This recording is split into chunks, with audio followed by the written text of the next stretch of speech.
In this data-centric era, the role of data and the structures used to support its use become increasingly essential to humankind and the world at large. Data science is a multi-billion-dollar industry and only poised to grow as we continue to identify its applications in the sciences, politics, business, and almost every other sector of our lives. Analysts estimate the industry will grow to over $500 billion by the end of this decade. As a data scientist, you can make $124,000 annually on average. Exciting, isn't it? We generate and store trillions of gigabytes of data every day. With that being said, the need to analyze, manipulate, and more importantly, manage this information has become a daunting task. And so, the importance of data science in today's world cannot be overstated. As we move towards a data-centric world, the value of data science is rising to new heights. In the rapidly evolving digital landscape, databases are vast repositories.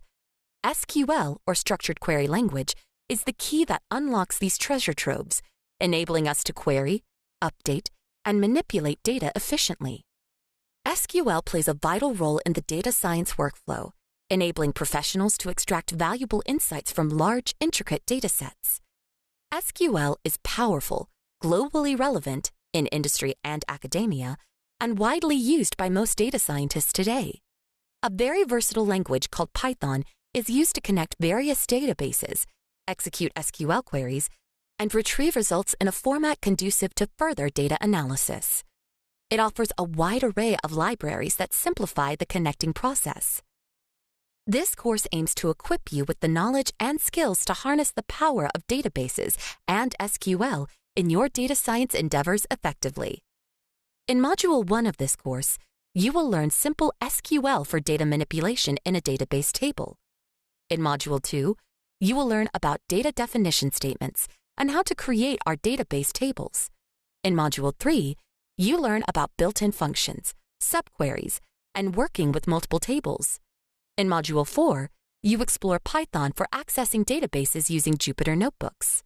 Module 5 primarily focuses on a project based on real-world data designed to test what you have learned from the course.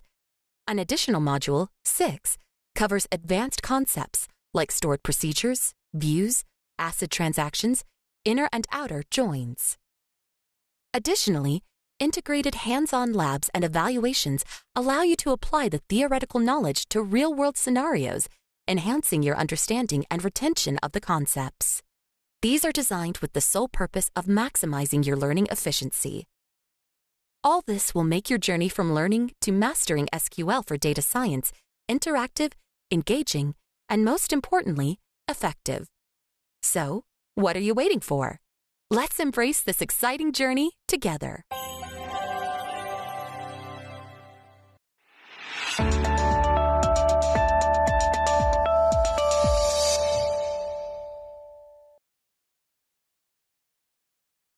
What is SQL? SQL is a language used for relational databases to query or get data out of a database. SQL is also referred to as SQL and is short for its original name, Structured Query Language. So SQL is a language used for a database to query data. But what is data? And what is a database? Data is a collection of facts in the form of words, numbers, or even pictures. Data is one of the most critical assets of any business. It is used and collected practically everywhere. Your bank stores data about you, your name, address, phone number, account numbers, etc. Your credit card company and your PayPal accounts also store data about you. Data is important, so it needs to be secure, and it needs to be stored and accessed quickly. The answer is a database. So, what is a database? Databases are everywhere and used every day, but they are largely taken for granted. A database is a repository of data. It is a program that stores data. A database also provides the functionality for adding, modifying, and querying that data. There are different kinds of databases of different requirements. The data can be stored in various forms. When data is stored in tabular form, the data is organized in tables, like in a spreadsheet, which is columns and rows. That's a relational database. The columns contain properties about the item, such as last name, first name, email address, city.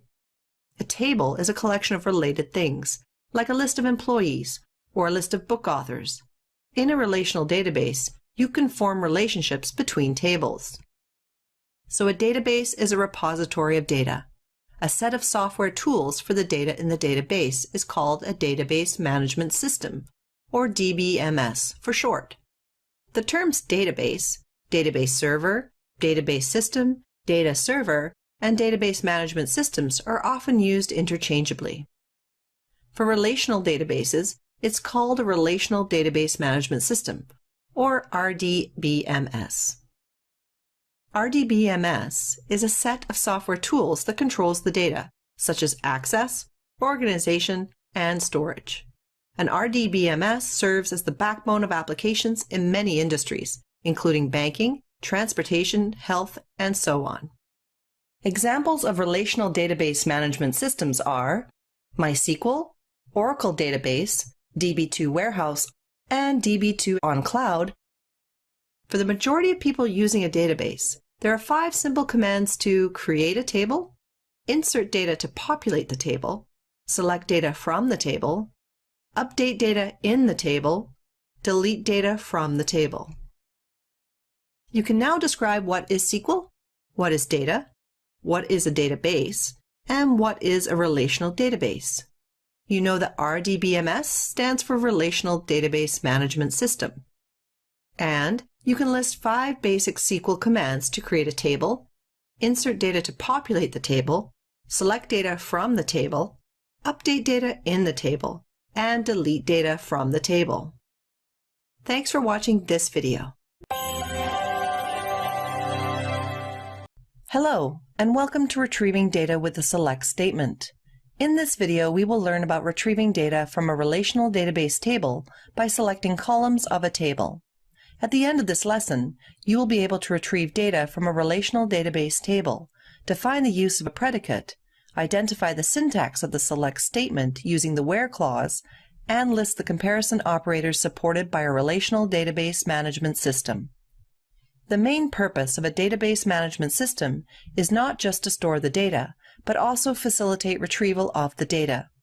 So, after creating a relational database table and inserting data into the table, we want to see the data. To see the data, we use the select statement. The select statement is a data manipulation language statement. Data manipulation language statements, or DML statements, are used to read and modify data. The select statement is called a query, and the output we get from executing this query is called a result set, or a result table. In its simplest form, a select statement is select star from table name. Based on the book entity example, we would create the table using the entity name book and the entity attributes as the columns of the table.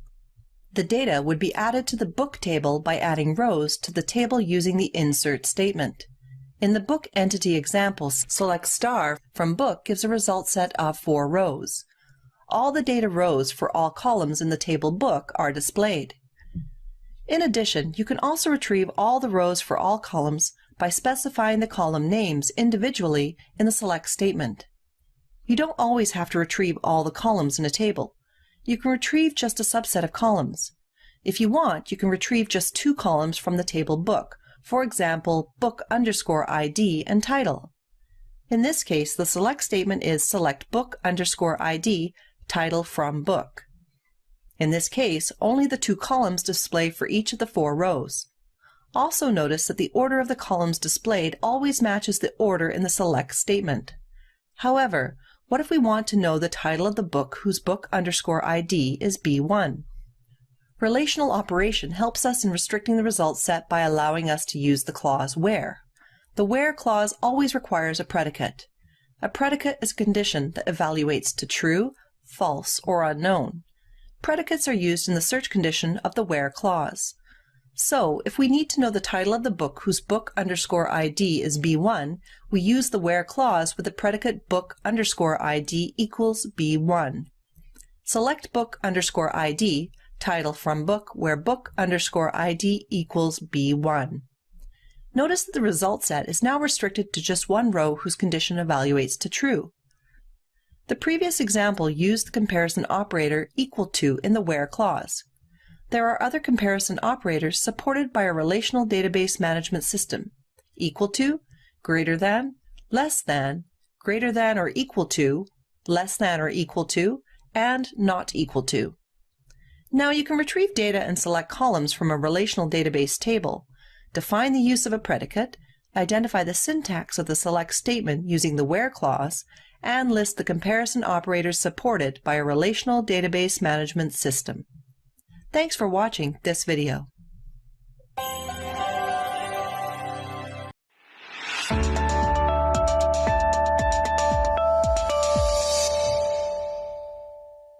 Hello and welcome. In this video, we'll briefly present a few useful expressions that are used with select statements. The first one is count.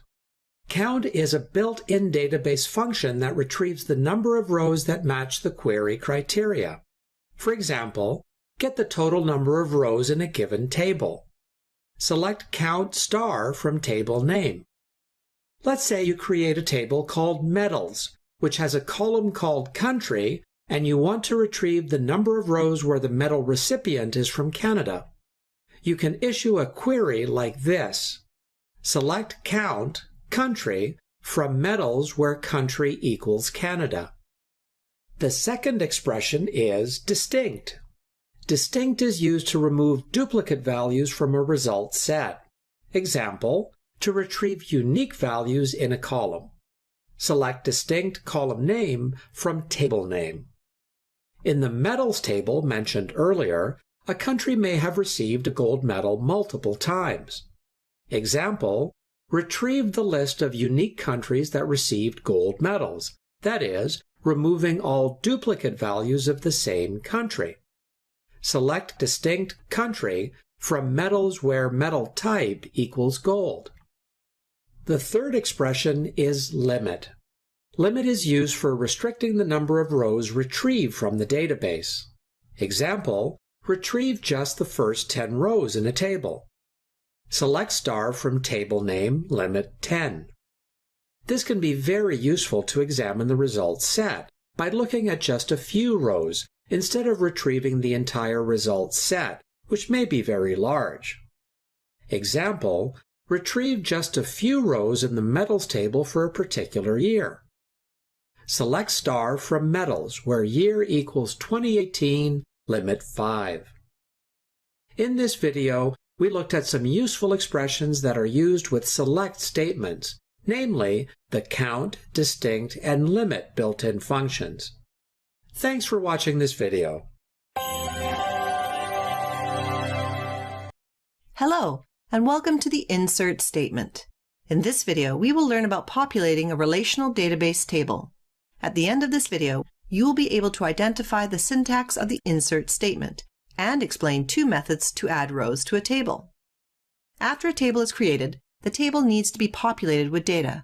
To insert data into a table, we use the insert statement. The insert statement is used to add new rows to a table. The insert statement is one of the data manipulation language statements. Data manipulation language statements, or DML statements, are used to read and modify data. Based on the author entity example, we created the table using the entity name, author, and the entity attributes as the columns of the table.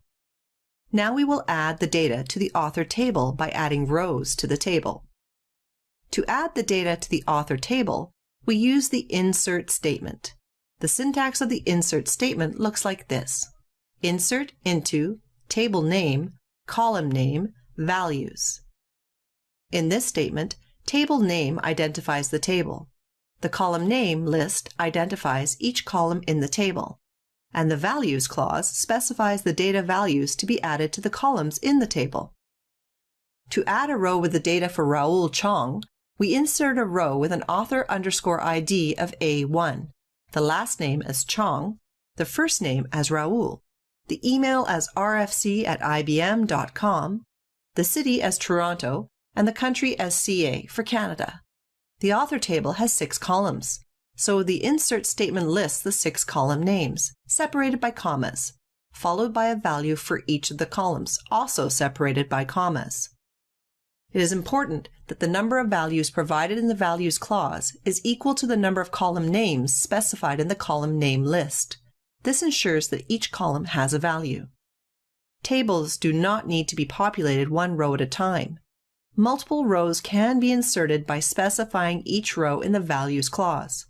In the values clause, each row is separated by a comma. For example, in this insert statement, we are inserting 2 rows, one for Raul Chong and one for Rav Ahuja.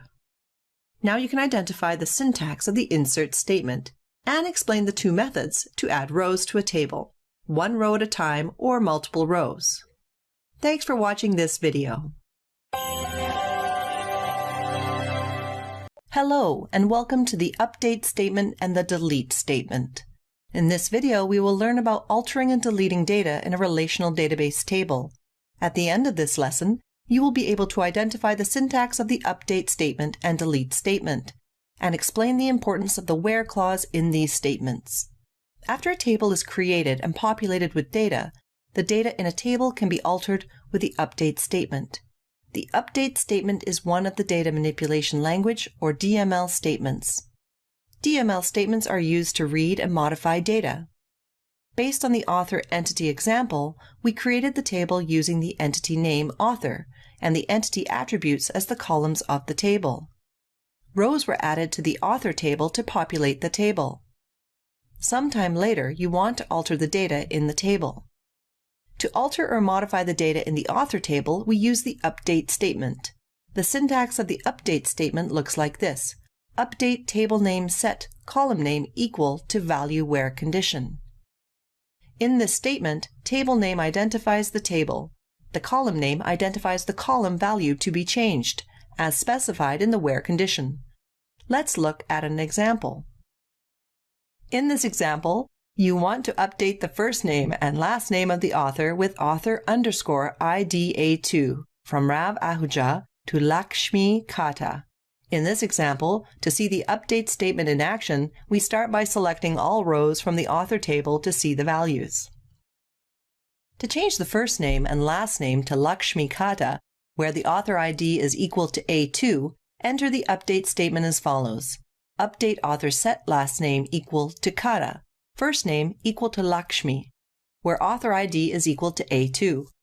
Now to see the result of the update, select all rows again from the author table, and you will see that in row 2 the name changed from Rav Ahuja to Lakshmi Kata. Note that if you do not specify the where clause, all the rows in the table will be updated. In this example, without specifying the where clause, all rows in the table would have changed the first and last names to Lakshmi Kata. Sometime later, there might be a need to remove one or more rows from a table. The rows are removed with the delete statement. The delete statement is one of the data manipulation language statements used to read and modify data. The syntax of the delete statement looks like this: delete from table name, where condition. The rows to be removed are specified in the where condition. Based on the author entity example, we want to delete the rows for author ID A2 and A3. Let's look at an example. Delete from author where author ID in A2, A3. Note that if you do not specify the where clause, all the rows in the table will be removed. Now you can identify the syntax of the update statement and delete statement, and explain the importance of the where clause in these statements. Thanks for watching this video.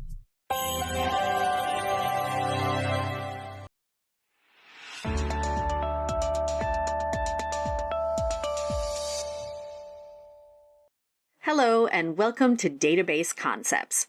In this video, we will learn about different types of models, how we use models to map data to tables, and define relationships between tables.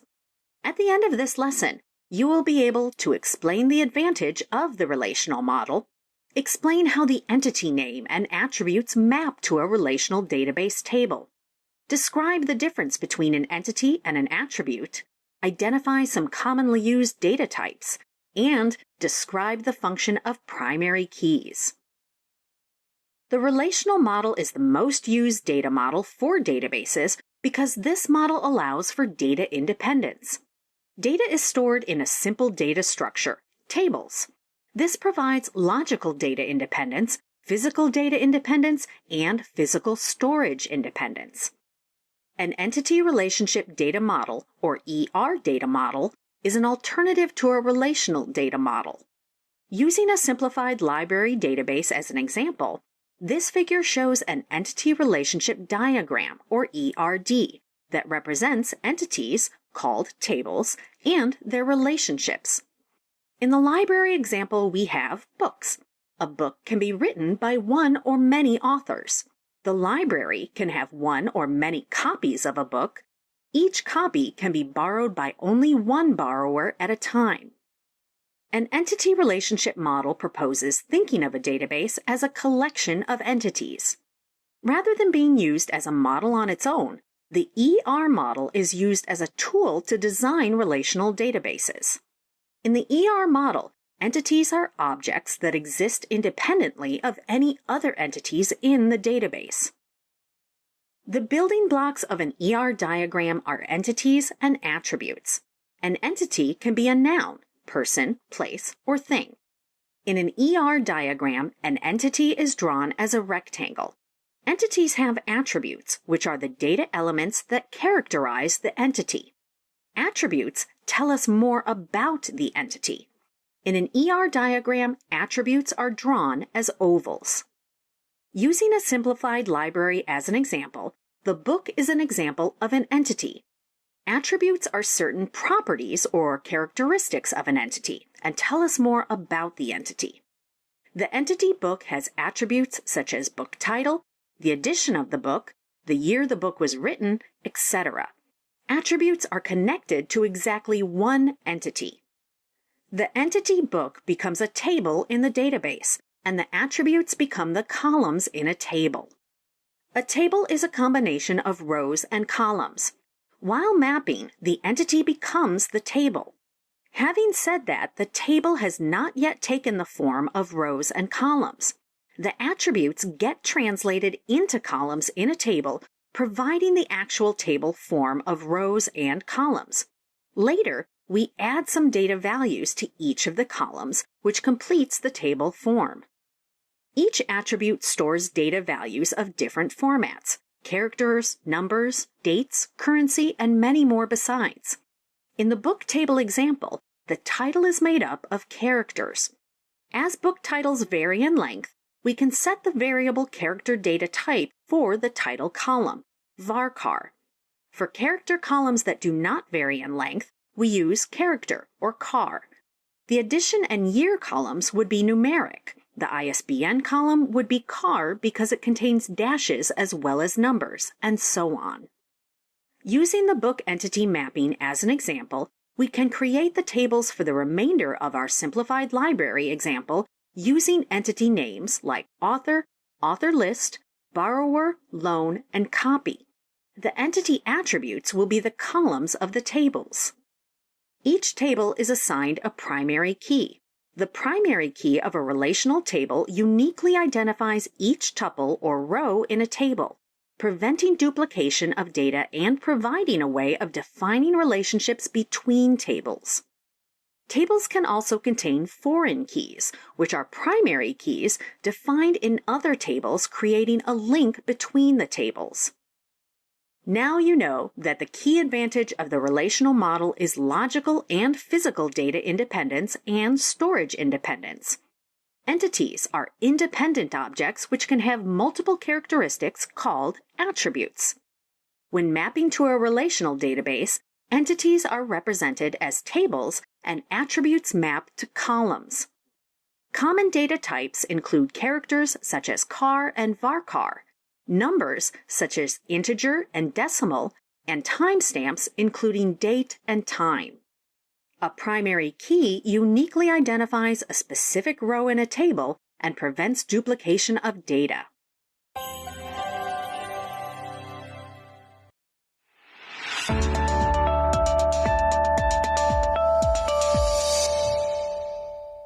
Welcome to Types of SQL Statements.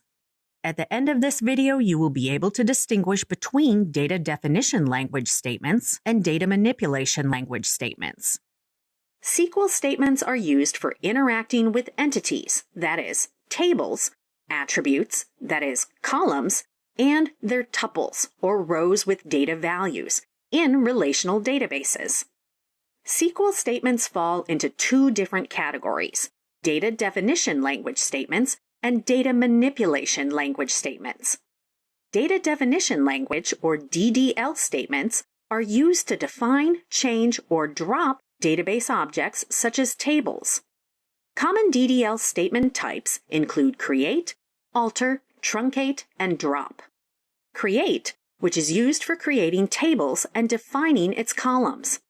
Alter is used for altering tables, including adding and dropping columns and modifying their data types. Truncate is used for deleting data in a table, but not the table itself. Drop is used for deleting tables. Data manipulation language, or DML statements, are used to read and modify data in tables.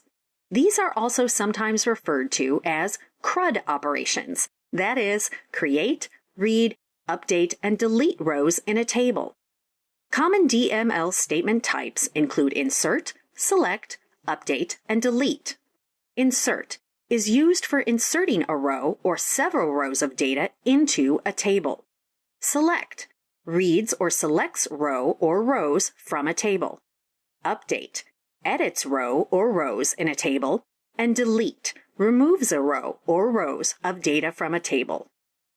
Now you know that DDL, or data definition language statements, are used for defining or changing objects in a database, such as tables. And DML, or data manipulation language statements, are used for manipulating or working with data in tables. Thanks for watching this video.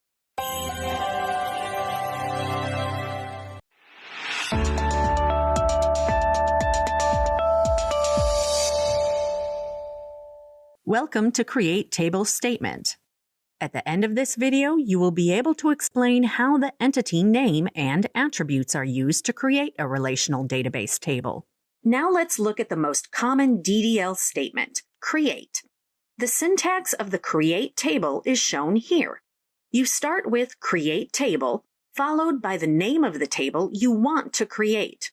Then enclose the rest of the statement inside a pair of parentheses or round brackets. Each row inside the parentheses specifies the name of a column, followed by its data type and possibly some additional optional values that we will see later. Each attribute or column definition is separated by a comma. For example, if we want to create a table for provinces in Canada, you would specify create table provinces, open parentheses, ID car, 2, primary key, not null, comma, name varchar, 24, close parentheses. In this example, the data types used are car, which is a character string of a fixed length, in this case, 2, and varchar, which is a character string of a variable length. In this case, the variable character field can be up to 24 characters long. Issuing this statement would create a table in the database with two columns. The first column, ID, for storing the abbreviated two-letter province shortcodes, such as AB, BC, etc. And the second column, called name, for storing the full name of the province, such as Alberta, British Columbia, etc. Now let's look at a more elaborate example based on the library database. This database includes several entities such as author, book, borrower, etc. Let's start by creating the table for the author entity. The name of the table will be author, and its attributes such as author_ID, first name, last name, etc. will be the columns of the table. In this table, we will also assign the author_ID attribute as the primary key, so that no duplicate values can exist. Recall, the primary key of a relational table uniquely identifies each tuple or row in a table. To create the author table, issue the following command: create table author open parentheses, author underscore ID, car2, primary key not null, comma, last name varchar 15, not null, comma, first name varchar 15, not null, comma, email varchar 40, comma, city varchar 15, comma, country car 2, close parentheses. Note that the author underscore ID is the primary key. This constraint prevents duplicate values in the table. Also note that the last name and first name have the constraint not null. This ensures that these fields cannot contain a null value, since an author must have a name. Now you know that create is a DDL statement for creating entities or tables in a database. And the create table statement includes definition of attributes of columns in the table, including names of columns, data types of columns, and other optional values if required, such as the primary key constraint. Thanks for watching this video.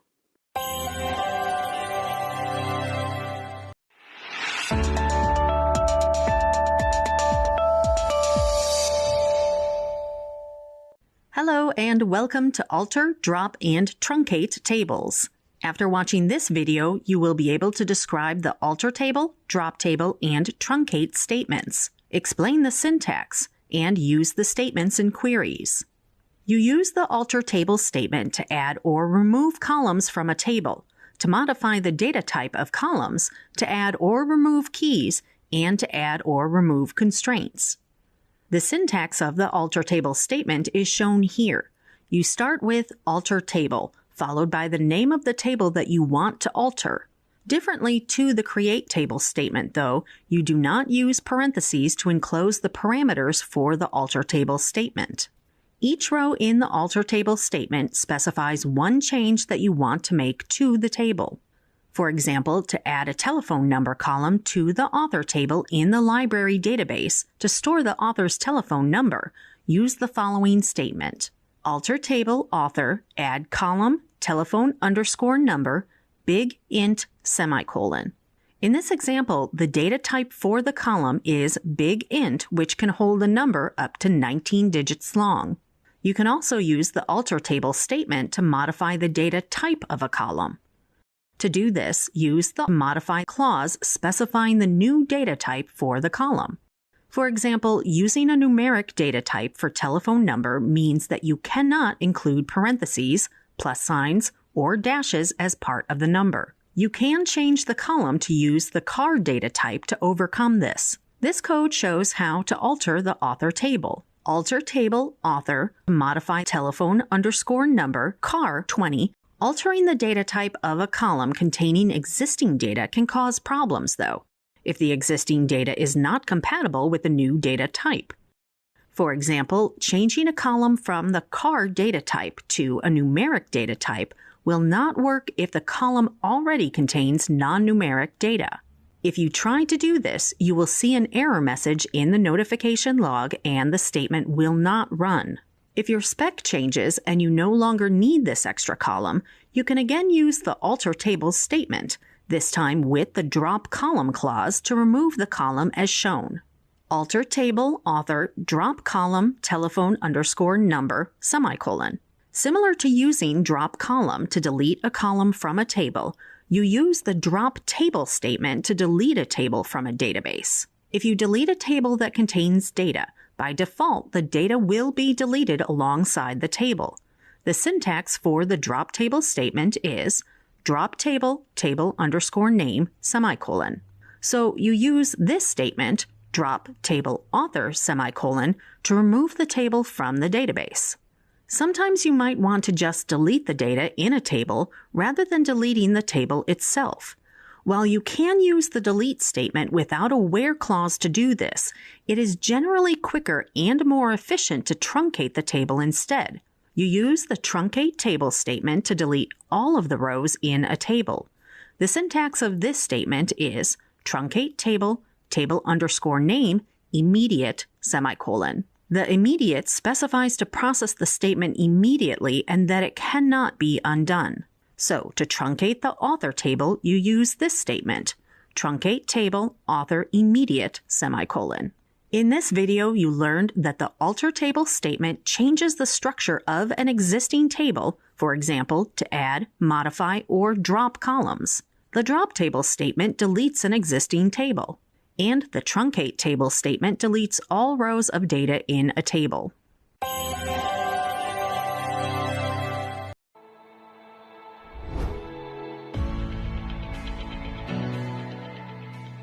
Hello and welcome. This video will cover the key concepts around databases in the cloud. In order to learn SQL, you first need to have a database available to practice your SQL queries. An easy way to do so is to create an instance of a database in the cloud and use it to execute your SQL queries. After completing this lesson, you will be able to understand basic concepts related to cloud databases, list a few cloud databases, describe database service instances, as well as demonstrate how to create a service instance on an IBM DB2 on cloud. A cloud database is a database service built and accessed through a cloud platform. It serves many of the same functions as traditional databases with the added flexibility of cloud computing. Some advantages of using cloud databases include ease of use. Users can access cloud databases from virtually anywhere using a vendor's API or web interface, or your own applications whether on cloud or remote. Scalability. Cloud databases can expand and shrink their storage and compute capacities during runtime to accommodate changing needs and usage demands, so organizations only pay for what they actually use. Disaster recovery. In the event of a natural disaster or equipment failure or power outage, data is kept secure through backups on remote servers on cloud in geographically distributed regions. A few examples of relational databases on cloud include IBM DB2 on cloud, databases for PostgreSQL on IBM Cloud, Oracle Database Cloud Service, Microsoft Azure SQL Database, and Amazon Relational Database Services. These cloud databases can run in the cloud, either as a virtual machine which you can manage, or delivered as a managed service depending on the vendor. The database services can either be single or multi-tenant depending on the service plan. To run a database in cloud, you must first provision an instance of the database service on the cloud platform of your choice.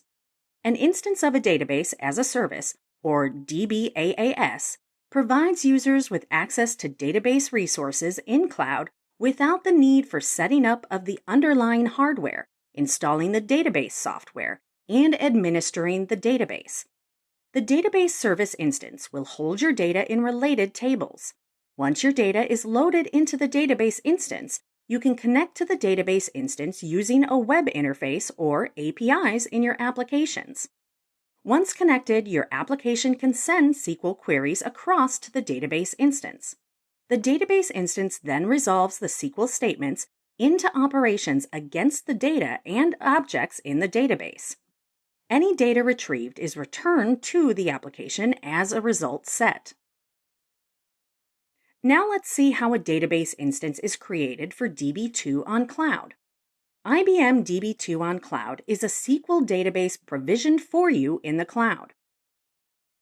You can use DB2 on cloud just as you would use any database software, but without the overhead and expense of hardware, setup, or software installation and maintenance. Now let's see how we can set up a service instance of DB2. Navigate to IBM Cloud Catalog and select the DB2 service. Note there are several variations of the DB2 service, including DB2 Hosted and DB2 Warehouse. For our purposes, we will choose the DB2 service, which comes with a free Lite plan. Select the Lite plan. If need to, change the defaults. You can type a service instance name, choose the region to deploy to, as well as an org and space for the service. Then click Create. You can view the IBM DB2 service that you created by selecting Services from your IBM Cloud dashboard. From this dashboard, you can manage your database instance. For example, you can click on the Open Console button to launch the web console for your database instance. The web console allows you to create tables, load data, explore data in your tables, and issue SQL queries. In order to access your database instance from your applications, you will need the service credentials. For the first time around, you'll need to create a set of new credentials. You can also choose to create multiple sets of credentials for different applications and users. Once a set of service credentials is created, you can view it as a JSON snippet. The credentials include the necessary details to establish a connection to the database and includes the following: a database name and port number, a host name, which is the name of the server on the cloud on which your database instance resides, a username, which is the user ID you'll use to connect along with the password. Note that your username is also the schema name in which your tables will be created by default. Now that you know how to create a database instance on cloud, the next step is to actually go and create one. Thank you for watching this video.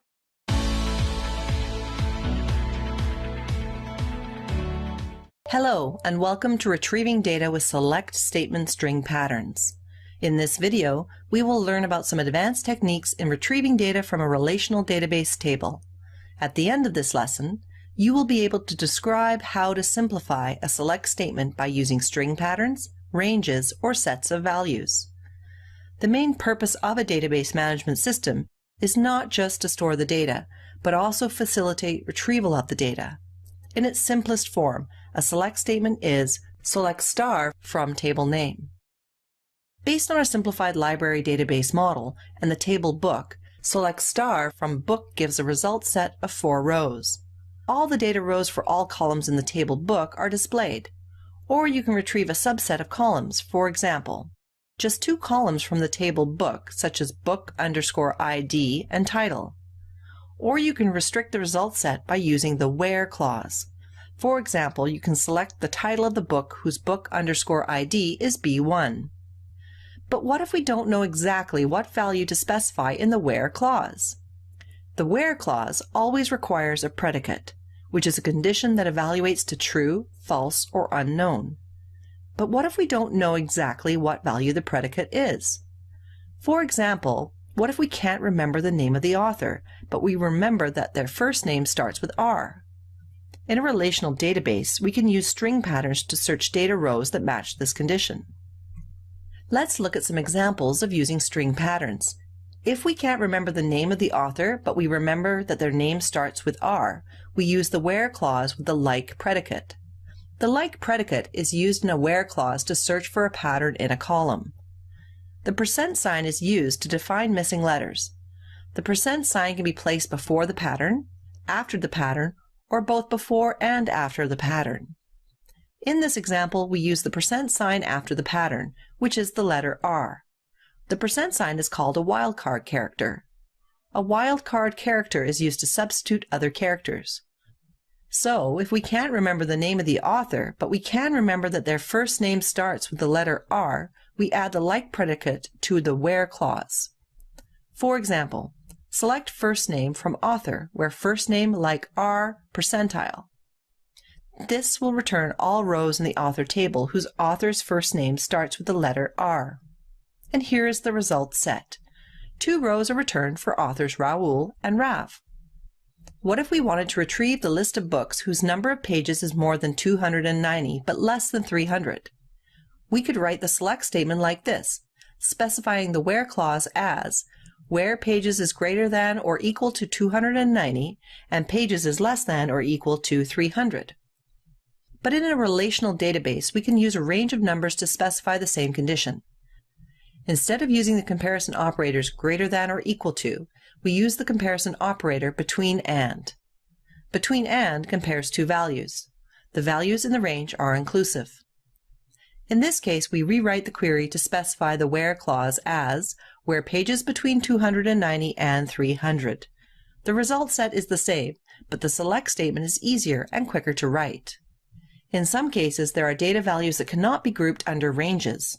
For example, if we want to know which countries the authors are from. If we wanted to retrieve authors from Australia or Brazil, we could write the select statement with the where clause repeating the two country values. However, what if we want to retrieve authors from Canada, India, and China? The where clause would become very long, repeatedly listing the required country conditions. Instead, we can use the in operator. The in operator allows us to specify a set of values in a where clause. This operator takes a list of expressions to compare against. In this case, the countries Australia or Brazil. Now you can describe how to simplify a select statement by using string patterns, ranges, or sets of values. Thanks for watching this video. Hello, and welcome to Sorting Select Statement Result Sets. In this video, we will learn about some advanced techniques in retrieving data from a relational database table and sorting how the result set displays. At the end of this lesson, you will be able to describe how to sort the result set by either ascending or descending order and explain how to indicate which column to use for the sorting order. The main purpose of a database management system is not just to store the data, but also facilitate retrieval of the data. In its simplest form, a select statement is select star from table name. Based on our simplified library database model and the table book, select star from book gives a result set of 4 rows. All the data rows for all columns in the table book are displayed. We can choose to list the book titles only, as shown in this example. Select title from book. However, the order does not seem to be in any order. Displaying the result set in alphabetical order would make the result set more convenient. To do this, we use the order by clause. To display the result set in alphabetical order, we add the order by clause to the select statement. The order by clause is used in a query to sort the result set by a specified column. In this example, we have used order by on the column title to sort the result set. By default, the result set is sorted in ascending order. In this example, the result set is sorted in alphabetical order by book title.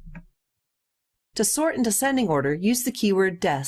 The result set is now sorted according to the column specified, which is title, and is sorted in descending order. Notice the order of the first 3 rows. The first 3 words of the title are the same, so the sorting starts from the point where the characters differ. Another way of specifying the sort column is to indicate the column sequence number. In this example, select title, pages from book, order by 2 indicates the column sequence number in the query for the sorting order. Instead of specifying the column name pages, the number 2 is used. In the select statement, the second column specified in the column list is pages, so the sort order is based on the values in the pages column. In this case, the pages column indicates the number of pages in the book. As you can see, the result set is in ascending order by number of pages. Now you can describe how to sort the result set by either ascending or descending order, and explain how to indicate which column to use for the sorting order. Thanks for watching this video. Hello, and welcome to grouping select statement result sets. In this video, we will learn about some advanced techniques in retrieving data from a relational database table, and sorting and grouping how the result set displays. At the end of this lesson, you will be able to explain how to eliminate duplicates from a result set, and describe how to further restrict a result set. At times, a select statement result set can contain duplicate values. Based on our simplified library database model, in the author table example, the country column lists the 2-letter country code of the author's country. If we select just the country column, we get a list of all of the countries. For example, select country from author order by 1. The order by clause sorts the result set. This result set lists the countries the authors belong to, sorted alphabetically by country. In this case, the result set displays 20 rows, 1 row for each of the 20 authors. But some of the authors come from the same country, so the result set contains duplicates. However, all we need is a list of countries the authors come from. So in this case, duplicates do not make sense. To eliminate duplicates, we use the keyword distinct. Using the keyword distinct reduces the result set to just 6 rows. But what if we wanted to also know how many authors come from the same country? So now we know that the 20 authors come from 6 different countries. But we might want to also know how many authors come from the same country. To display the result set listing the country and number of authors that come from that country, we add the group by clause to the select statement. The group by clause groups a result into subsets that has matching values for one or more columns. In this example, countries are grouped and then counted using the count function. Notice the column heading for the second column in the result set. The numeric value 2 displays as a column name because the column name is not directly available in the table. The second column in the result set was calculated by the count function. Instead of using the column name 2, we can assign a column name to the result set. We do this using the as keyword. In this example, we change the derived column name 2 to column name count using the as count keyword. This helps clarify the meaning of the result set. Now that we have the count of authors from different countries, we can further restrict the number of rows by passing some conditions. For example, we can check if there are more than 4 authors from the same country. To set a condition to a group by clause, we use the keyword having. The having clause is used in combination with the group by clause. It is very important to note that the where clause is for the entire result set, but the having clause works only with the group by clause. To check if there are more than 4 authors from the same country, we add the following to the select statement. Having count country greater than 4.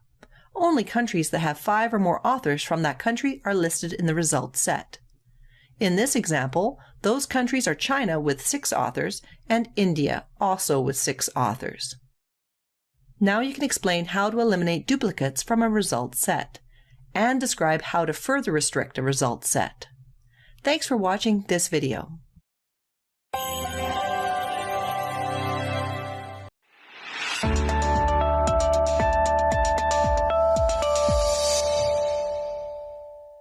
Hello and welcome. In this video, we'll go over SQL functions built into the database. So let's get started. While it is very much possible to first fetch data from a database and then perform operations on it from your applications and notebooks, most databases come with built-in functions. These functions can be included in SQL statements, allowing you to perform operations on data right within the database itself. Using database functions can significantly reduce the amount of data that needs to be retrieved from the database, that is, reduces network traffic and use of bandwidth. When working with large datasets, it may be faster to use built-in functions rather than first retrieving the data into your application and then executing functions on the retrieved data. Note that it is also possible to create your own functions, that is, user-defined functions, in the database, but that is a more advanced topic. For the examples in this lesson, let's consider this pet rescue table in the database for a pet rescue organization. It records rescue transaction details and includes the columns ID, animal, quantity, cost, and rescue date. For the purposes of this lesson, we have populated it with several rows of data as shown here. What are aggregate or column functions? An aggregate function takes a collection of like values, such as all of the values in a column, as input and returns a single value, or null. Examples of aggregate functions include sum, minimum, maximum, average, etc. Let's look at some examples based on the pet rescue table. The sum function is used to add up all the values in a column. To use the function, you write the column name within parentheses after the function name. For example, to add up all of the values in the cost column, select sum cost from pet rescue. When you use an aggregate function, the column in the result set by default is given a number. It is possible to explicitly name the resulting column. For example, let's say we want to call the output column in the previous query as sum of cost. Select sum cost as sum of cost from pet rescue. Note the use of as in this example. Minimum, as the name implies, is used to get the lowest value. Similarly, maximum is used to get the highest value. For example, to get the maximum quantity of any animal rescue in a single transaction, select Max Quantity from Pet Rescue.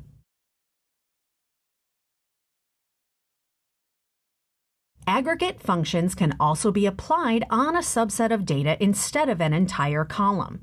For example, to get the minimum quantity of ID column for dogs, select Min ID from Pet Rescue where animal equals dog. The average function is used to return the average or the mean value. For example, to specify the average value of cost as select average cost from Pet Rescue. Note that we can perform mathematical operations between columns and then apply aggregate functions on them. For example, to calculate the average cost per dog, select average cost divided by quantity from Pet Rescue where animal equals dog. In this case, the cost is for multiple units, so we first divide the cost by the quantity of the rescue. Now let's look at the scalar and string functions.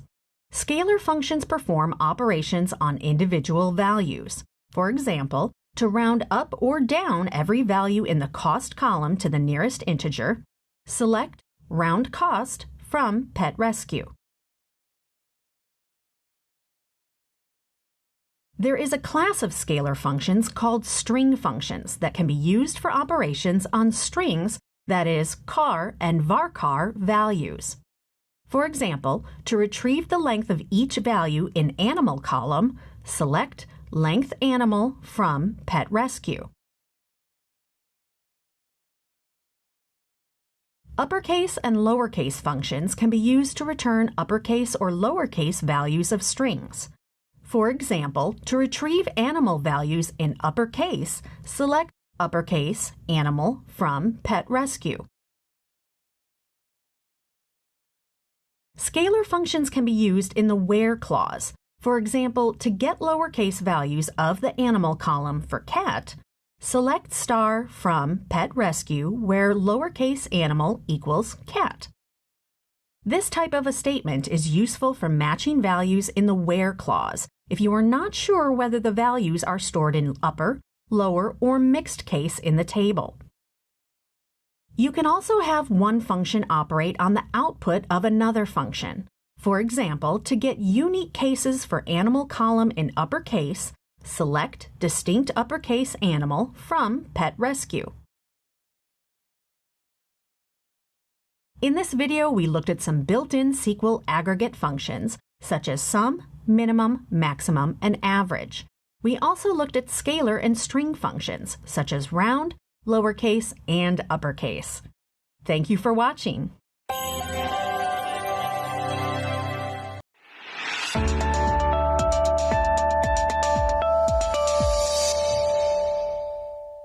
Hello, and welcome to the lesson and date and time SQL functions. What you will learn. At the end of this lesson, you will be able to define date and time functions, discuss date or time arithmetic. Most databases contain special data types for dates and times. SQL contains date, time, and timestamp types. In SQL, date has 8 digits. Time has 6 digits. Timestamp has 20 digits, where XX represents month and ZZZZZZ represents microseconds. Functions exist to extract the day, month, day of week, day of year, week, hour, minute, second. Let us look at some examples of queries for date and time functions. The day function can be used to extract the day portion from a date. Example: get the day portion for each sale date involving cat.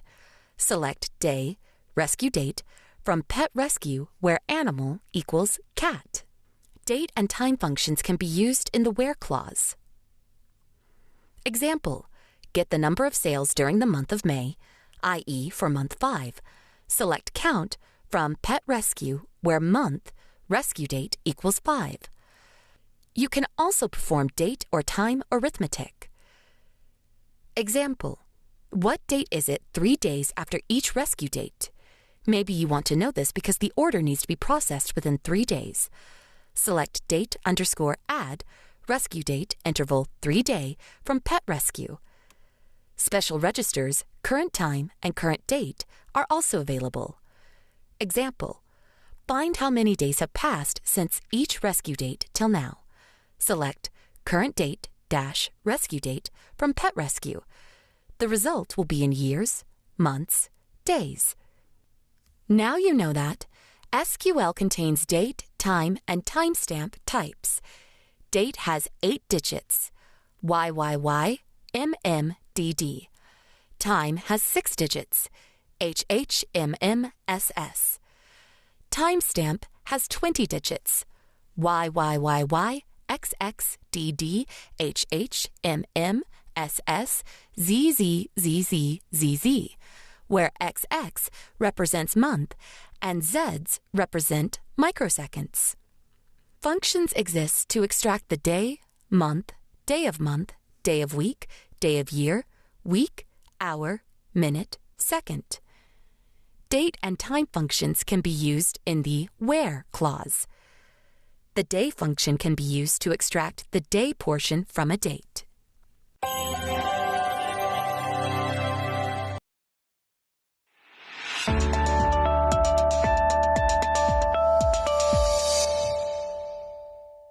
Hello and welcome. In this video, you'll learn how to write subqueries or nested select statements. Subqueries or subselects are like regular queries but placed within parentheses and nested inside another query. This allows you to form more powerful queries than would have been otherwise possible. An example of a nested query is shown. In this example, the subquery is inside the where clause of another query. Consider the employees table from the previous video. The first few rows of data are shown here. The table contains several columns, including an employee ID, first name, last name, salary, etc. We will now go over some examples involving this table. Let's consider a scenario which may necessitate the use of subqueries. Let's say we want to retrieve the list of employees who earn more than the average salary. To do so, we could try this code. Select star from employees where salary is greater than average salary. However, running this query will result in an error like the one shown, indicating an invalid use of the aggregate function. One of the limitations of built-in aggregate functions, like the average function, is that they cannot always be evaluated in the where clause. So, to evaluate a function like average in the where clause, we can make use of a subselect expression like the one shown here. Select employee ID, first name, last name, salary from employees where salary is less than, open parenthesis, select average salary from employees, close parenthesis. Notice that the average function is evaluated in the first part of the subquery, allowing us to circumvent the limitation of evaluating it directly in the where clause. The subselect doesn't just have to go in the where clause. It can also go in other parts of the query, such as in the list of columns to be selected. Such subqueries are called column expressions. Now, let's look at a scenario where we might want to use a column expression. Say we wanted to compare the salary of each employee with the average salary. We could try a query like select employee ID, salary, average salary as average salary from employees. Running this query will result in an error indicating that no group by clause is specified. We can circumvent this error by using the average function in a subquery placed in the list of the columns. For example, select employee ID, salary, open left parenthesis, select average salary from employees, closed right parenthesis, as average salary from employees. Another option is to make the subquery be part of the from clause. Subqueries like these are sometimes called derived tables or table expressions because the outer query uses the results of the subquery as a data source. Let's look at an example to create a table expression that contains non-sensitive employee information. Select star from Select Employee ID, first name, last name, department ID from employees as employee for all. The derived table in the subquery does not include sensitive fields like date of birth or salary. This example is a trivial one, and we could just as easily have included the columns in the outer query. However, such derived tables can prove to be powerful in more complex situations, such as when working with multiple tables and doing joins. In this video, you have seen how subqueries and nested queries can be used to form richer queries, and how they can overcome some of the limitations of aggregate functions. You also learned to use subqueries in the where clause, in the list of columns, and in the from clause. Thanks for watching this video.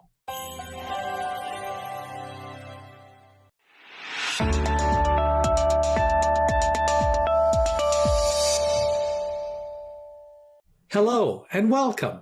In this video, you will learn how to write queries that access more than one table. There are several ways to access multiple tables in the same query, namely using subqueries, implicit join, and join operators, such as inner join and outer join. In this video, we'll examine the first two options. The third option is covered in more detail in other videos. Let's consider the employees and departments tables from a previous video. The employees table contains several columns for categories such as employee ID, first name, last name, and salary, to name a few. The departments table contains a department ID, department name, manager ID, and location ID. Some sample data from these tables is shown here. We will utilize these tables for the examples in this video. In a previous video, we learned how to use subqueries. Now, let's use subqueries to work with multiple tables. If we want to retrieve only the employee records from the employees table for which a department ID exists in the departments table, we can use a subquery as follows. Select star from employees, where department ID in, select department ID, department from departments. Here, the outer query accesses the employees table, and the subquery on the departments table is used for filtering the result set of the outer query. Let's say we want to retrieve only the list of employees from a specific location. We do not have any location information in the employees table, but the departments table has a column called location ID. Therefore, we can use a subquery from the departments table as input to the employee table query as follows. Select star from employees, where department ID in, select department ID, department from departments, where location ID equals L0002.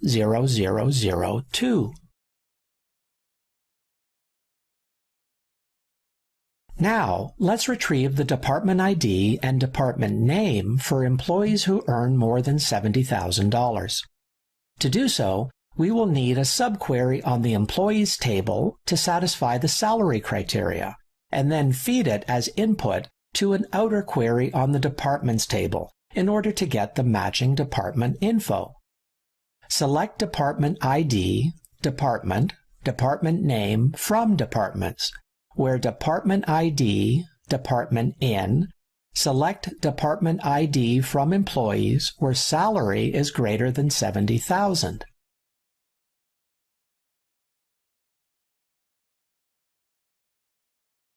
We can also access multiple tables by specifying them in the from clause of the query. Consider the example, select star from employees, departments. Here we specified two tables in the from clause. This results in a table join, but note we are not explicitly using the join operator. The resulting join in this example is called a full join because every row in the first table is joined with every row in the second table. If you examine the result set, you will see more rows than in both tables individually. We can use additional operands to limit the result set. Let's look at an example where we limit the result set to only rows with matching department IDs.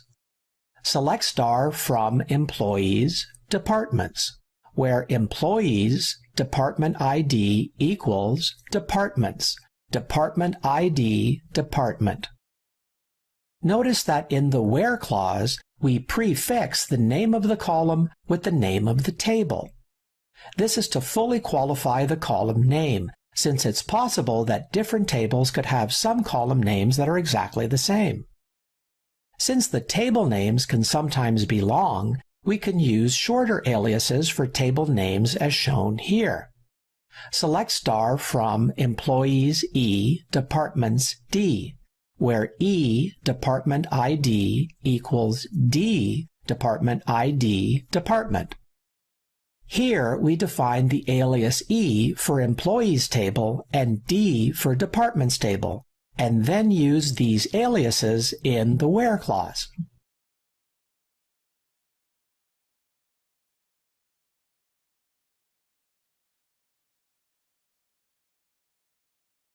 If we wanted to see the department name for each employee, we would enter the code as follows. Select Employee ID, Department Name from Employees E, Departments D, where E, Department ID equals D, Department ID, Department. Similar to before, the column names in the Select clause can also be prefixed by aliases, as shown in the query. Select E, Employee ID, D, Department Name, from Employees E, Departments D, where E, Department ID equals D, Department ID, Department. In this lesson, we have shown you how to work with multiple tables using subqueries and implicit joins. Thanks for watching. Hello! In this video, you will learn how to access databases using Python. Databases are powerful tools for data scientists. After completing this module, you will be able to explain the basic concepts related to using Python to connect to databases.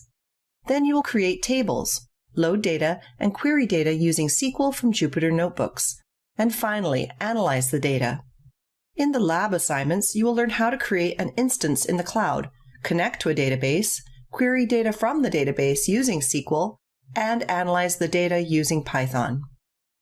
You will be able to explain the basic concepts related to connecting a Python application to a database, describe SQL APIs, as well as list some of the proprietary APIs used by popular SQL-based DBMS systems. Let's quickly review some of the benefits of using Python, a popular scripting language for connecting to databases. The Python ecosystem is very rich and provides easy-to-use tools for data science. Some of the most popular packages are NumPy, Pandas, Matplotlib, and SciPy. Python is easy to learn and has a simple syntax. Due to its open-source nature, Python has been ported to many platforms. All your Python programs can work on any of these platforms without requiring any changes at all, if you are careful and avoid any system-dependent features. Python supports relational database systems. Writing Python code to access databases is made easier by the presence of the Python Database API, commonly referred to as the DB API. And detailed documentation related to Python is easily available. Notebooks are also very popular in the field of data science because they run in an environment that allows creation and sharing of documents that contain live code, equations, visualizations, and explanatory text. A notebook interface is a virtual notebook environment used for programming. Examples of notebook interfaces include the Mathematica Notebook, Maple Worksheet, MATLAB Notebook, IPython Jupyter, R Markdown, Apache Zeppelin, Apache Spark Notebook, and the Databricks Cloud.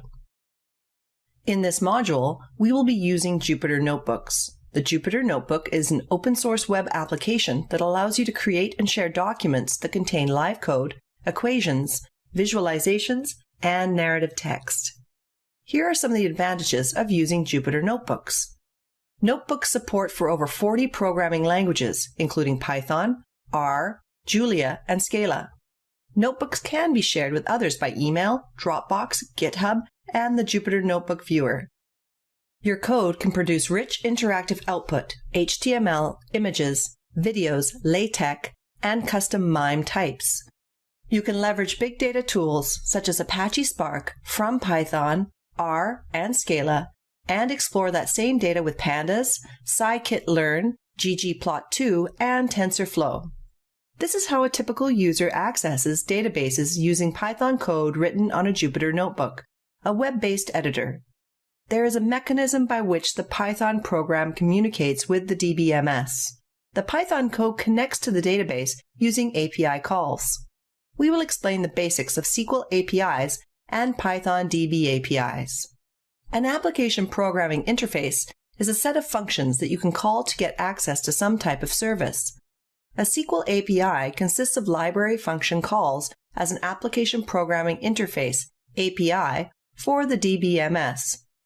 To pass SQL statements to the DBMS, an application program calls functions in the API, and it calls other functions to retrieve query results and status information from the DBMS. The basic operation of a typical SQL API is illustrated in the figure.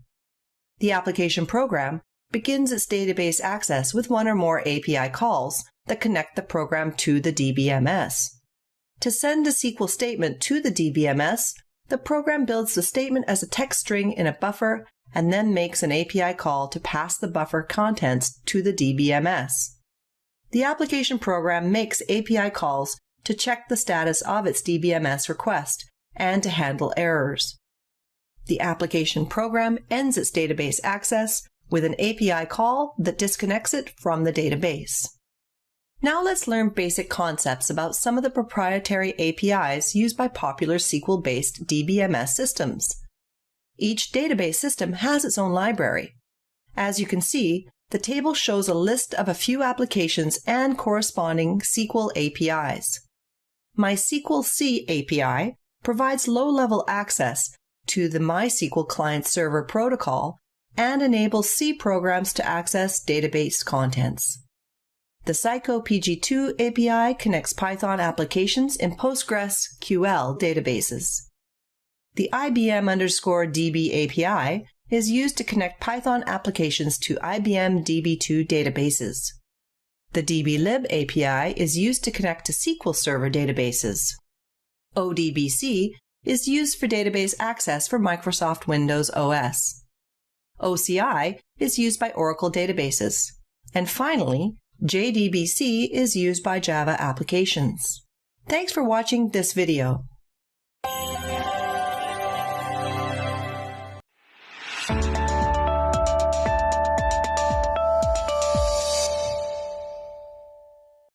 Hello and welcome to Writing Code using DB API. After completing this video, you will be able to explain the basic concepts related to the Python DB API and database cursors, and also write code using DB APIs. As we saw in the beginning of this module, the user writes Python programs using a Jupyter Notebook. There is a mechanism by which the Python code communicates with the DBMS. The Python code connects to the database using DB API calls. DB API is Python's standard API for accessing relational databases. It is a standard that allows you to write a single program that works with multiple kinds of relational databases, instead of writing a separate program for each one. So, if you learn the DB API functions, then you can apply that knowledge to use any database with Python. Here are some advantages of using the DB API. It's easy to implement and understand. This API has been defined to encourage similarity between the Python modules that are used to access databases. It achieves consistency, which leads to more easily understood modules. The code is generally more portable across databases, and it has a broader reach of database connectivity from Python. As we know, each database system has its own library. As you can see, the table shows a list of a few databases and corresponding DB APIs to connect to Python applications. The IBM_DB library is used to connect to an IBM DB2 database. The MySQL connector Python library is used to connect to a Compose for MySQL database. The PsychoPG2 library is used to connect to a Compose from PostgreSQL database. And finally, the PyMongo library is used to connect to a Compose from MongoDB database. The two main concepts in the Python DB API are connection objects and query objects. You use connection objects to connect to a database and manage your transactions. Cursor objects are used to run queries. You open a cursor object and then run queries. The cursor works similar to a cursor in a text processing system, where you scroll down in your results set and get your data into the application. Cursors are used to scan through the results of a database. The DB API includes a connect constructor for creating a connection to the database. It returns a connection object, which is then used by the various connection methods. These connection methods are the cursor method, which returns a new cursor object using the connection, the commit method, which is used to commit any pending transaction to the database, the rollback method, which causes the database to roll back to the start of any pending transaction, the close method, which is used to close a database connection. These objects represent a database cursor, which is used to manage the content of a fetch operation. Cursors created from the same connection are not isolated. That is, any changes done to the database by a cursor are immediately visible by the other cursors. Cursors created from different connections can or cannot be isolated depending on how the transaction support is implemented. A database cursor is a control structure that enables transversal over the records in a database. It behaves like a file name or file handle in a programming language. Just as a program opens a file to access its contents, it opens a cursor to gain access to the query results. Similarly, the program closes a file to end its access and closes a cursor to end access to the query results. Another similarity is that just as file handle keeps track of the program's current position within an open file, a cursor keeps track of the program's current position within the query results. Let's walk through a Python application that uses the DB API to query a database. First, you import your database module by using the Connect API from that module. To open a connection to the database, you use the Connect constructor and pass in the parameters, that is, the database name, username, and password. The Connect function returns connection object. After this, you create a cursor object on the connection object. The cursor is used to run queries and fetch results. After running the queries using the cursor, we also use the cursor to fetch the results of the query. Finally, when the system is done running the queries, it frees all resources by closing the connection. Remember that it is always important to close connections to avoid unused connections taking up resources. Thanks for watching this video.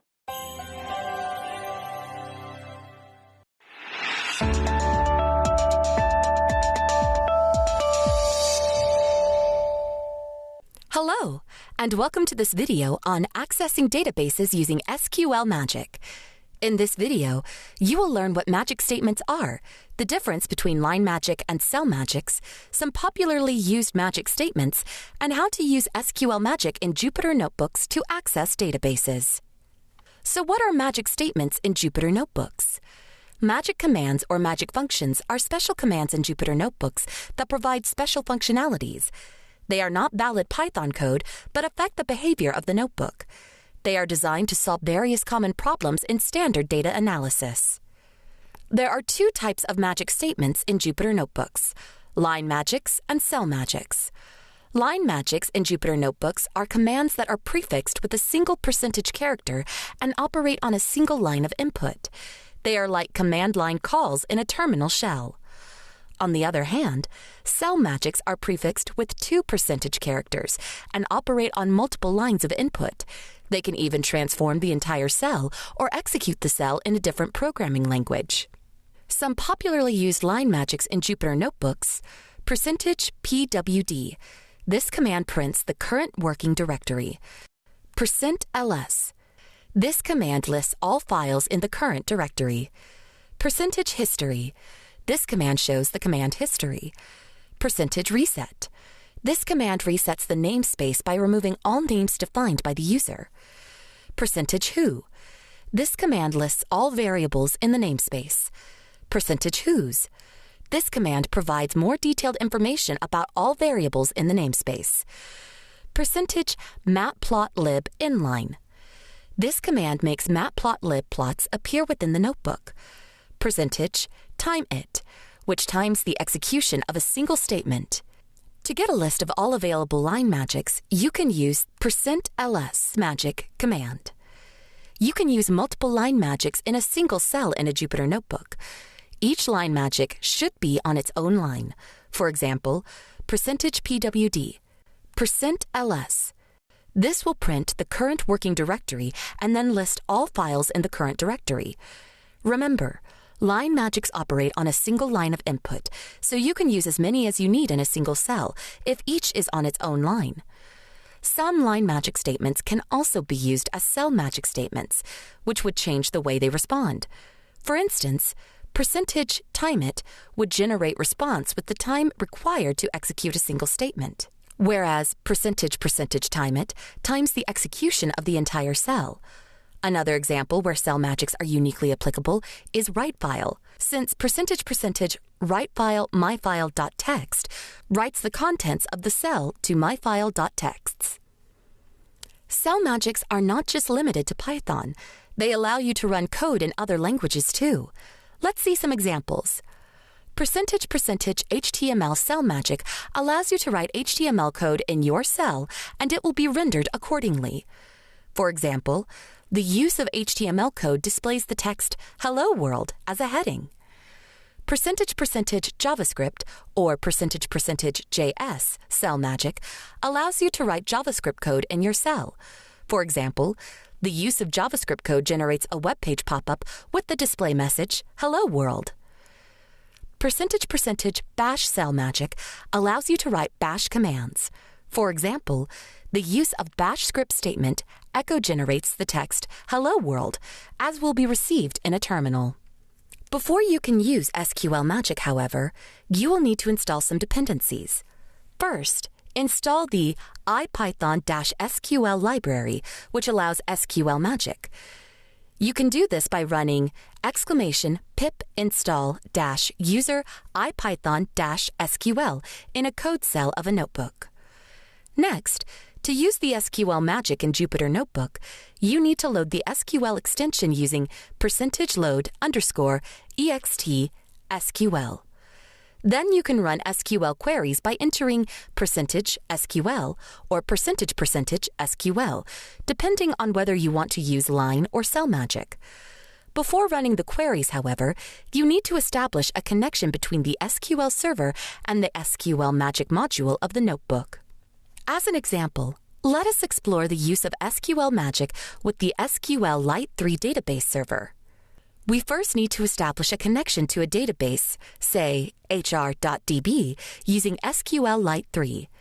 Next, you load the external SQL module using %load_ext SQL. Now, you need to establish a connection for the SQL magic module to the SQL server being accessed. This is done using the statement %SQL SQLite : \\\\\\, hr.db. Now, you can use SQL Magic for executing any kind of queries on the table. A sample is shown here for displaying the contents of employee table in the HR database. Let's list the concepts you have learned. Now you can describe magic statements, differentiate line magics and cell magics, discuss some popularly used magic statements, explain the use of SQL Magic in Jupyter Notebooks to access databases.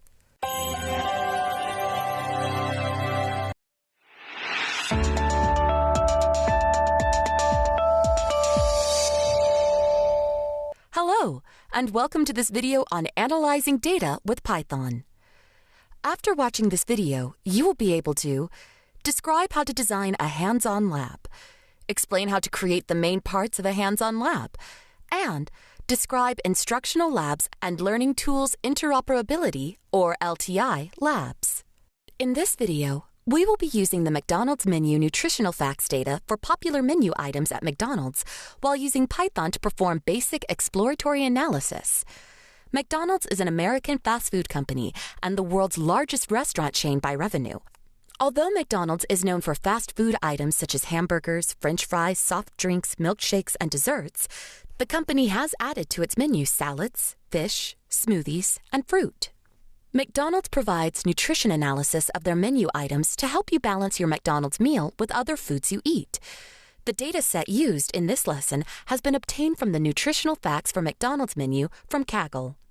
We need to create a database table on an SQL server to store the McDonald's menu nutrition facts dataset that we will be using. We can use SQLite 3, which is an in-process Python library that implements a self-contained, serverless, zero-configuration transactional SQL database engine. We can read the database CSV file using the pandas.read_CSV function to a variable say data. Next, the connection to a database, mcdonalds.db, can be established using SQLite3.connect function and saving the connection object to a variable, say, con. The contents of variable data can then be loaded as a table to the mcdonalds.db database using the to_SQL attribute function of the pandas variable data. In the example shown here, the contents of the CSV file are now available as a table, McDonald's_nutrition, which can now be queried as per requirement. Now let's see how we can use pandas to retrieve data from the database tables. To do that, we load data from the McDonald's_nutrition table into the data frame df using the read_SQL method. Then, the SQL select query and the connection object are passed as parameters to the read_SQL method. We can view the first rows of the data frame df that we created using the head method. Now it's time to learn about your data. Pandas methods are equipped with a set of common mathematical and statistical methods. Let's use the describe method to view the summary statistics of the data in the data frame. Then explore the output of the describe method. We see that there are 260 observations or food items in our data frame. We also see that there are 9 unique categories of food items in our data frame. We can also see summary statistics information such as frequency, mean, median, standard deviation, etc. for the 260 food items across the different variables. For example, the maximum value for the total fat is 118. Let's investigate this data further. Let's try to understand one of the nutrients in the food items, which is sodium. A main source of sodium is table salt. The average American eats 5 or more teaspoons of salt each day. This is about 20 times as much as the body needs. Sodium is found naturally in foods, but a lot of it is added during processing and preparation. Many foods that do not taste salty may still be high in sodium. Large amounts of sodium can be hidden in canned, processed, and convenience foods. Sodium controls fluid balance in our bodies and maintains blood volume and blood pressure. Eating too much sodium may raise blood pressure and cause fluid retention, which could lead to swelling of the legs and feet or other health issues. When limiting sodium in your diet, a common target is to eat less than 2,000 milligrams of sodium per day. Now, using the nutrition data set from McDonald's, Let's do some basic data analysis to answer the question, which food item has the maximum sodium content? We first use visualization to explore the sodium content of food items. Using the swarm plot method provided by the Seaborn package, we create a categorical scatter plot as shown on the right. Then give as the input category on the x-axis, sodium on the y-axis, and the data will be the data frame DF that contains the nutritional dataset from McDonald's. The plot shows the sodium values for the different food items by category. Notice a high value around 3,600 for sodium on the scatter plot. We will be learning about visualizations later in this module. Let's further explore this high sodium value and identify which food items on the menu have this value for sodium. Let's do some basic data analysis using Python to find which food items on the menu have maximum sodium content. To check the values of sodium levels in the food items within the dataset, we use the code as shown in Code 1. The describe method is used to understand the summary statistics associated with sodium. Notice that the maximum value of sodium is given as 3,600. Now let's further explore the row associated with the maximum sodium variable as shown in Code 2. We use the IDX max method to compute the index values at which the maximum value of sodium is obtained in the data frame. We see that the output is 82. Now let's find the item name associated with the 82nd item in our data frame. As shown in Code 3, we will use the .at method to find the item name by passing the index of 82 and the column name item to be returned for the 82nd row.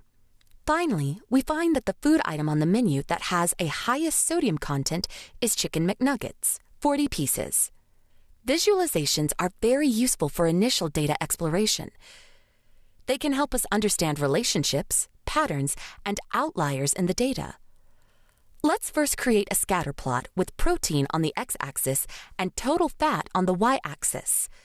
Scatter plots are very popular visualization tools and show the relationship between two variables with a point for each observation. To do this, we can use the joint plot function provided by the Seaborn package and give as input protein on the x-axis and total fat on the y-axis, and the data will be in the data frame DF that contains the nutritional dataset from McDonald's. The output scatter plot is shown on the right side. The plot has an interesting shape. It shows the correlation between the two variables, protein and fat.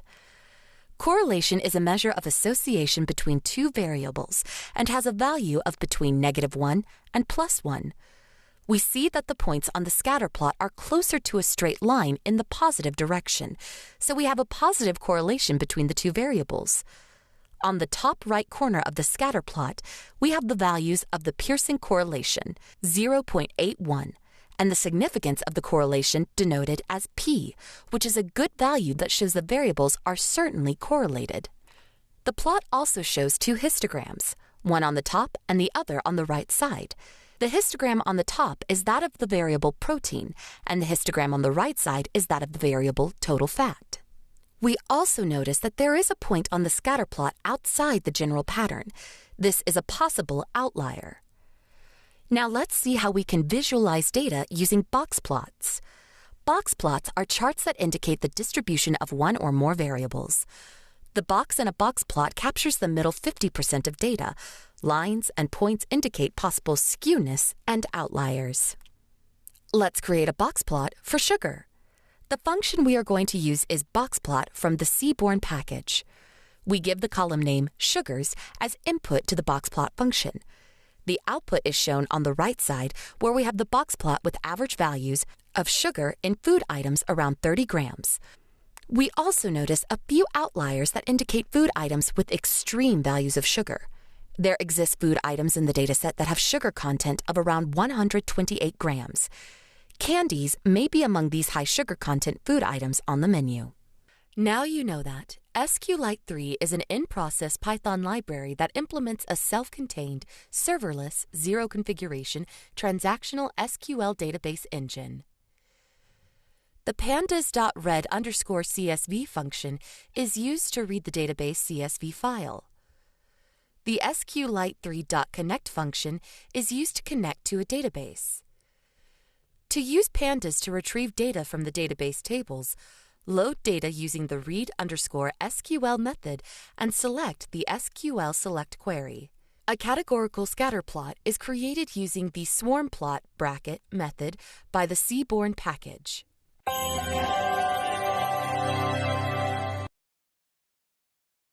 Hello, and welcome to connecting to a database using the IBM_DB API. After completing this lesson, you will be able to understand the IBM_DB API, as well as the credentials required to connect to a database using Python. We will also demonstrate how to connect to an IBM DB2 database using Python code written on a Jupyter notebook. The IBM_DB API provides a variety of useful Python functions for accessing and manipulating data in an IBM data server database, including functions for connecting to a database, preparing and issuing SQL statements, fetching rows from result sets, calling stored procedures, committing and rolling back transactions, handling errors, and retrieving metadata.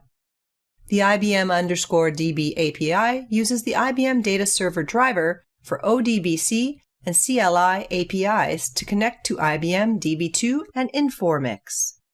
We import the IBM_DB library into our Python application.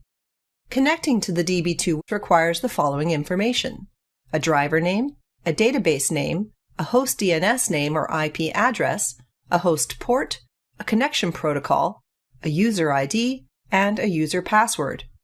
Here is an example of creating a DB2 database connection in Python. We create a connection object, DSN, which stores the connection credentials. The connect function of the IBM_DB API will be used to create a non-persistent connection. The DSN object is passed as a parameter to the connection function. If a connection has been established with the database, then the code returns connected as the output, otherwise the output will be unable to connect to database. Then we free all resources by closing the connection. Remember that it is always important to close connections so that we can avoid unused connections taking up resources. Thank you for watching this video.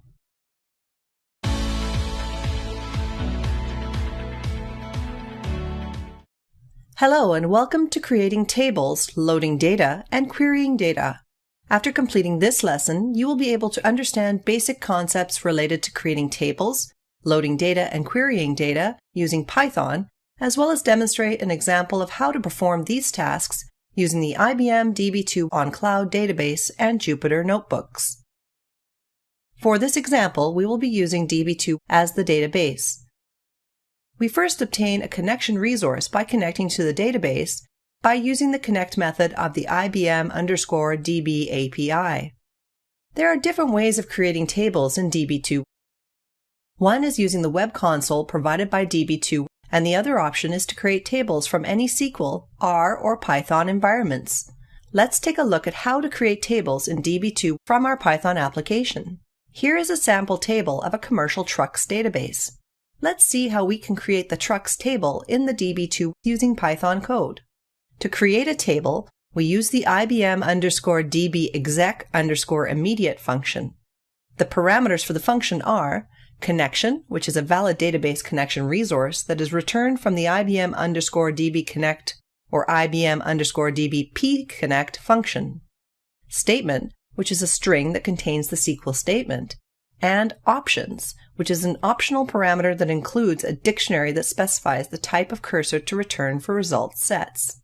Here is the code to create a table called trucks in Python. We use the IBM_DB exec_immediate function of the IBM_DB API. The connection resource that was created is passed as the first parameter to this function. The next parameter is the SQL statement, which is the create table query used to create the trucks table. The new table created will have 5 columns. Serial_no will be the primary key. Now let's take a look at loading data.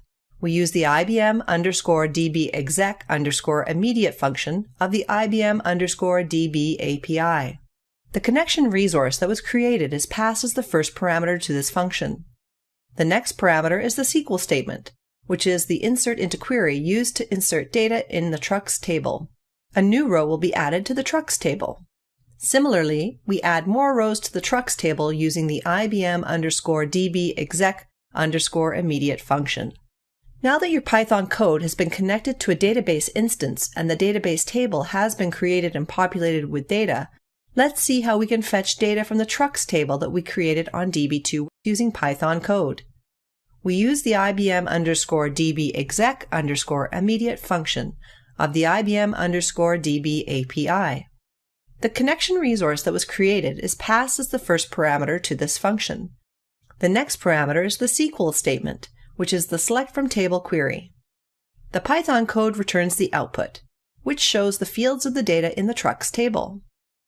You can check if the output returned by the select query shown is correct by referring to the DB2 console. Let's look at how we can use pandas to retrieve data from the database tables. Pandas is a popular Python library that contains high-level data structures and manipulation tools designed to make data analysis fast and easy in Python. We load data from the trucks table into a data frame called df. A data frame represents a tabular spreadsheet-like data structure containing an ordered collection of columns, each of which can be a different value type. Thanks for watching this video.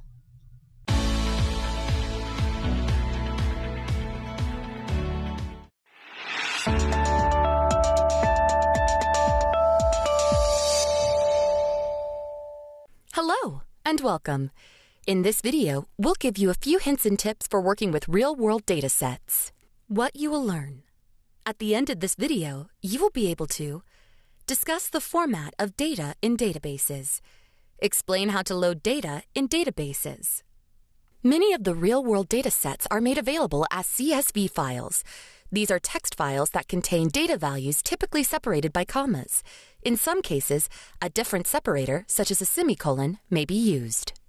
For this video, we will use an example of a file called dogs.csv. Although this is a fictional dataset that contains names of dogs and their breeds, we will use it to illustrate concepts that you will then apply to real datasets. Sample contents of the dogs.csv file are shown here. The first row in the table, in many cases, contain attribute labels which map to column names in a table. In dogs.csv, the first row contains names of 3 attributes. ID is the name of the first attribute, and the subsequent rows contain ID values of 1, 2, and 3. The name of dog is the second attribute. In this case, it has values Wolfie, Fluffy, and Huggy. And the third attribute is called breed, dominant breed if not a pure breed. It has values German Shepherd, Pomeranian, and Labrador. As we saw in the dogs.csv file, CSV files can have the first or a header row that contains the names of the attributes. If you are loading the data into databases using the phpMyAdmin tool, while importing the CSV file to your database, browse to the file to upload it. And then select CSV from the drop-down under the Format section. This will generate a section named Format Specific Options. At the bottom, you will observe a checkbox specifying that the first line of the file contains the table column names. For a CSV with headers, you can select this checkbox before clicking the Go button. MySQL will auto-detect the header names as column names and process appropriate create and insert statements to populate the data in the table. The default name of the table is kept as the name of the file in lowercase. As is evident from the example being discussed, the column names can often have spaces and, optionally, special characters in the column names of the data. To query such columns, it is often an accepted practice to use backticks around the column name. Note that use of any other form of quotes like single quotes or double quotes will not work with column names. If you have very long queries, such as join queries or nested queries, it may be useful to split the query into multiple lines for improved readability. In Python notebooks, you can use the / character to indicate continuation to the next row, as shown in this example using line magic. You might get an error if you split the query into multiple lines in a Python notebook without the /. When using SQL cell magic, the content of the cell is interpreted as an SQL code. This makes the use of backslash at the end of each line redundant.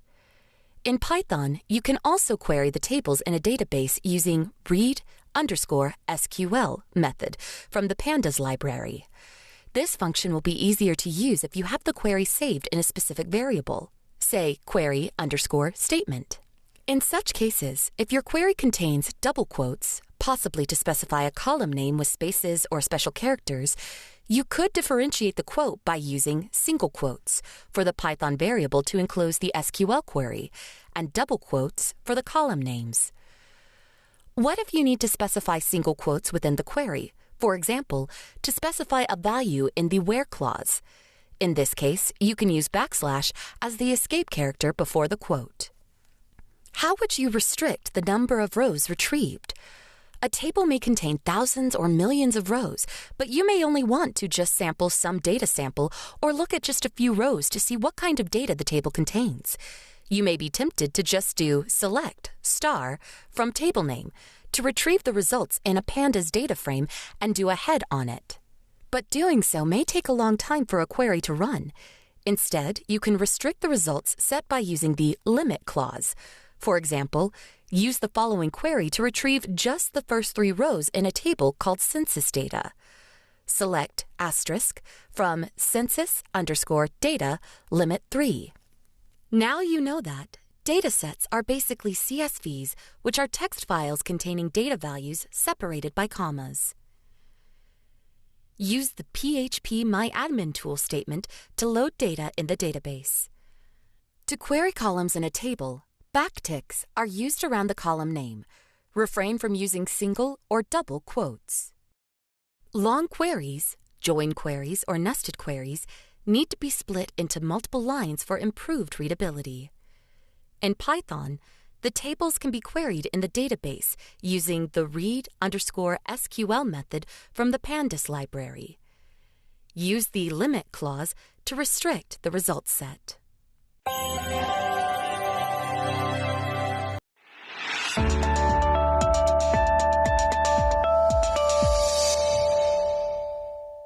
Hello and welcome.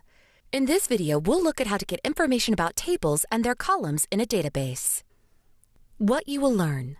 At the end of this video, you will be able to discuss how to get a list of tables in a database. Discuss how to get a list of tables in an SQLite 3 database. Now, how do you get a list of tables in the database?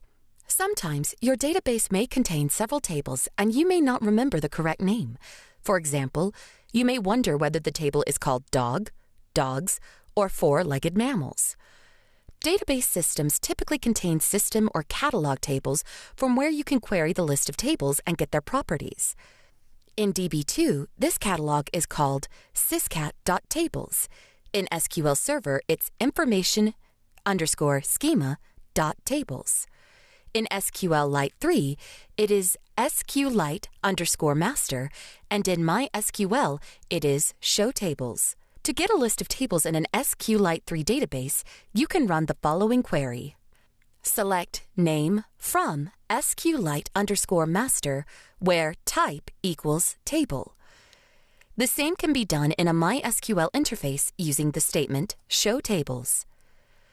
To extract the attributes or column headers of the dataset tables, you can make use of specific commands in each type of servers.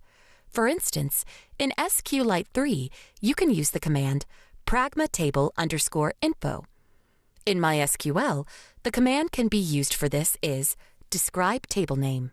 Now you know that database systems typically contain system or catalog tables from where you can query the list of tables and get their properties. To get a list of tables in SQLite 3 database, use select name from SQLite_master, where type equals quotation, table quotation. To extract the attributes in SQLite 3, use pragma_table_info, bracket table_name, bracket.